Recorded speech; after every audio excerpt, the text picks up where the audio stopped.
Të gjithë e kujtojmë atë romancë intensive mes viteve 2011 dhe 2012, kur Rozana Radi dhe MC Kresha ishin pa diskutim çifti më i ndjekur i showbizit ton, duke ndarë jetën dhe hitet që i dëgjojmë ende. Por çfarë ndodh kur e kaluara troket në derën e zyrës sate pas më shumë se një dekade? Dje, ata u gjendën fizikisht në të njëjtën studio pas kaq shumë kohësh. Kresha ishte ftuar të ulej përballë panelit, aty ku Rozi mban karrigen e opinionistes. Nëse publiku po priste një bashkëbisedim mes dy të rriturish që dikur ndanin gjithçka, apo qofte edhe një batut të thjesht konfidenciale, aty u pa qartë se të dy kishin zgjedhur të mbanin distancë.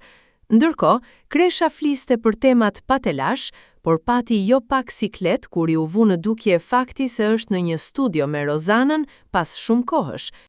Pasi Kresha mbaroi intervistën dhe la studion, Rozana e theu heshtjen e pyetur nga koleget e saj, duke thënë troç dhe pa dorashka. E respektoj për artistin që është, preferova më tepër ta dëgjoja se sa të flisja, duke respektuar partnerët reciprok. Nuk i zgjedh unë të ftuarit, i jap dëgjoj muzikën dhe e duar trokas në skenë. Kjo deklarat tregon qartë se si qëndron e vërteta. Kjo përballje nuk ishte diçka që ajo e kishte kërkuar, por një tregues i pozicionit të saj profesional.